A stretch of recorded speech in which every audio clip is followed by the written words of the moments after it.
Tips and tops channel को subscribe करना बिल्कुल फ्री है। सब्सक्राइब करें और इस बेल आइकन को दबाएं हमारे नए वीडियोस सबसे पहले देखने के लिए।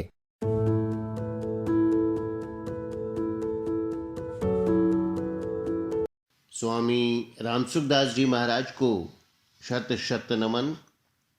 आज का विषय है संयोग में वियोग का अनुभव। महाराज जी के शब्दों में, एक विशेष लाभ की और बहुत सीधी सरल बात है। जीने की इच्छा, करने की इच्छा और पाने की इच्छा, ये तीन इच्छाएं हैं। ये तीन इच्छाएं जितनी प्रबल होंगी उतनी ही संसार में अधिक फंसावट होगी और वास्तविक तत्व को समझने में बड़ी भारी बाधा लगेगी। यदि इच्छाएं मिट जाएं तो बहुत ही सीधा काम है। कल जो बात कही थी उसे यह जीने की इच्छा ही समझने नहीं देती। इस इच्छा से मिलता कुछ नहीं, फायदा कुछ नहीं, सिवाय नुकसान के कोई फायदा नहीं। यह जो बात है कि जितनी उम्र बीत गई उतने हम मर गए, तो जीने की इच्छा प्रबल होने से ही यह बात समझ में नहीं आती। अब पाव भर उम्र चली गई तो पाव भर मर गए, आधी उम्र चली गई तो आधे मर गए और पूरी उम्र चली गई तो पूरे मर गए। अब इसमें शंका क्या है? जैसे सरोवर में जल आ जाए तो पानी समाप्त होने पर कहते हैं पानी खूट गया, अर्थात समाप्त हो गया। ऐसे ही आदमी मर जाए तो कहते हैं खूट गया। पानी जिस दिन भरा उसी दिन नहीं खूटा, वह खूटते खूटते खूट गया। पानी तो निरंतर खूटता है और एक दिन पूरा खूट गया। ऐसे ही मनुष्य निरंतर खूटता है। अब इसमें नई बात कौन सी? तो यह सब का सब संसार खूट रहा है, खत्म हो रहा है। महाभारत के वन पर्व में यक्ष और महाराज युधिष्ठिर का संवाद आता है। वहां यक्ष ने प्रश्न किया कि आश्चर्य की बात क्या है? इसका उत्तर महाराज युधिष्ठिर देते हैं, अहन्यहनि भूतानि गच्छन्तीह यमालयम शेषाः स्थावर मिच्छन्ति किमाश्चर्य मतः परम। संसार में प्रतिदिन ही जीव यमलोक को जा रहे हैं, फिर भी बचे हुए लोग यहाँ सदा जीते रहने की इच्छा करते हैं। इससे बढ़कर आश्चर्य और क्या होगा? अहन्यहनि अर्थात प्रत्येक दिन ही प्राणी यमलोक में जा रहे हैं। प्रत्येक दिन कैसे?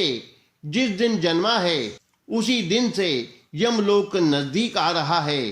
तो जितने दिन बीत गए उतनी उम्र तो कम हो ही गई, उतनी मौत नजदीक आ ही गई।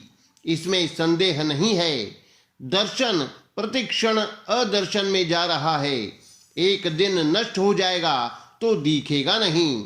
संसार प्रतिक्षण नहीं में जा रहा है।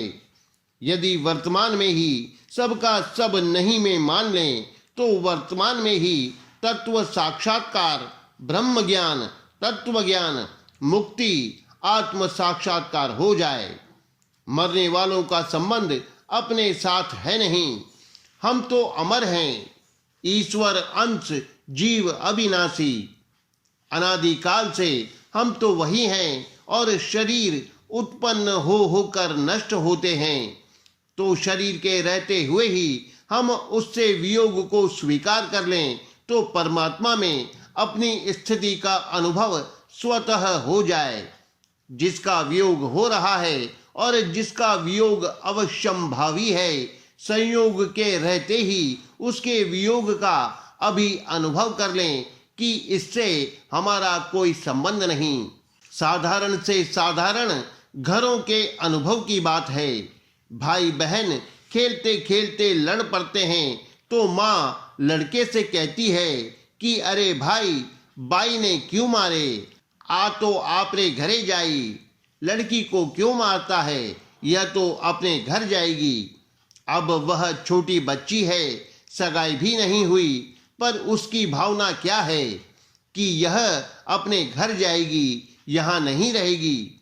ऐसे ही यह शरीर रूपी लड़की भी अपने घर जाएगी, यहाँ नहीं रहेगी। तो यह सब का सब जाने वाला है, जा रहा है हरदम। विवाह का दिन नजदीक आ रहा है कि नहीं, उसके रवाना होने का दिन नजदीक आ रहा है कि नहीं, तो आज ही मान लो कि यह अपनी नहीं है। हाँ, लड़की का पालन पोषण कर दो, उसे भोजन दे दो, कपड़ा दे दो।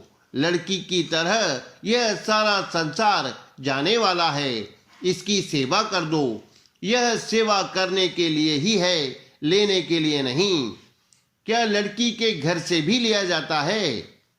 लड़की को देते हैं कि उससे लेते हैं? बताओ। संसार से लेने की इच्छा पाप है, लेने की इच्छा छोड़ दो तो उससे संबंध छूट जाएगा और आपकी मुक्ति हो जाएगी। जीने की इच्छा के मूल में कारण है शरीर से एकता मानना। जिस संयोग का प्रतिक्षण वियोग हो रहा है, उस संयोग में सद्भाव कर लिया, उसे सच्चा मान लिया, यह गलती की। इस कारण जन्मना मरना पड़ेगा। जो मौत का भय है, इसमें बड़ा सुंदर तत्व भरा हुआ है। जो स्वयं है वह तो मरता नहीं, और जो शरीर है वह रहता नहीं। जो रहता नहीं उसे मरने का भय नहीं हो सकता, और जो मरता नहीं उसे भी मरने का भय नहीं हो सकता। ध्यान दें, जो हरदम मर ही रहा है वह तो मौत रूप ही है। मौत को मौत से क्या भय, और जो मरने वाला है ही नहीं उसे मौत से भय कैसे लगे। तो न तो स्वयं के मरने का भय है, न शरीर के मरने का भय है। जिस शरीर का अपने से प्रतिक्षण वियोग हो रहा है, उसके साथ हमने संयोग मान लिया, और उस संयोग की जो सत्ता मान ली वही मर रही है। यही मरने का भय है। इसका उपाय क्या है? उपाय है वियोग मान लेना। प्रतिक्षण वियोग हो रहा है, संयोग है ही नहीं, इसी का नाम है मुक्ति। संयोग की सत्ता मान रखी है, यही गुत्थी है, यही चिज्जड़ ग्रंथि है, यही बंधन है। जिसका निरंतर वियोग हो रहा है, उसके संयोग को सच्चा मान लिया, इसी के ऊपर सभी अनर्थ हैं। वियोग रूपी अग्नि में यह संयोग लकड़ी की भांति निरंतर जल रहा है। तो संयोग सच्चा नहीं है, वियोग सच्चा है। इसलिए अभी अभी दृढ़ता से इस वियोग को स्वीकार कर लें, तो इसी क्षण मुक्ति हो जाए, कल्याण हो जाए। अब इसमें क्या जोर लगता है? संयोग को मानना ही बंधन है, और वियोग का अनुभव करना ही मुक्ति है। वियोग को स्वीकार कौन करे? जो मरना नहीं चाहे वह। पर अनुभव करने की गरज नहीं है, इसलिए देरी हो रही है।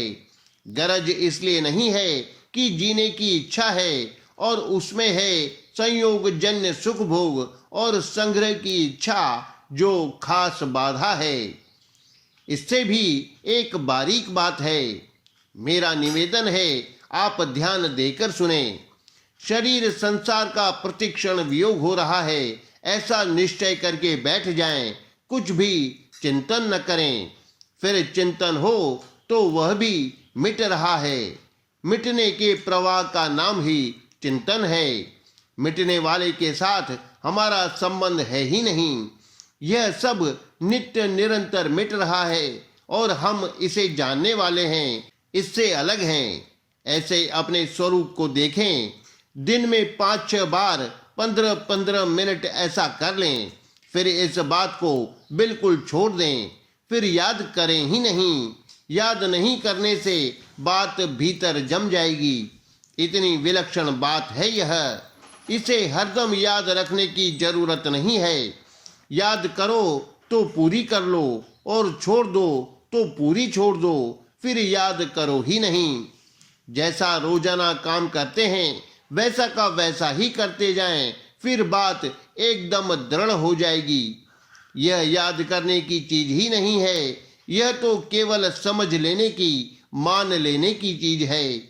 जैसे यह बीकानेर है, इसे क्या आप याद किया करते हैं? याद करने से तो और फंस जाओगे, क्योंकि याद करने से इसे सत्ता मिलती है, मिटाने से सत्ता मिलती है। हम इसे मिटाना चाहते हैं तो इसकी सत्ता मानी, तभी तो मिटाना चाहते हैं। जब हम सत्ता मानते ही नहीं तो क्या मिटावें? तो इसकी सत्ता ही स्वीकार न करें।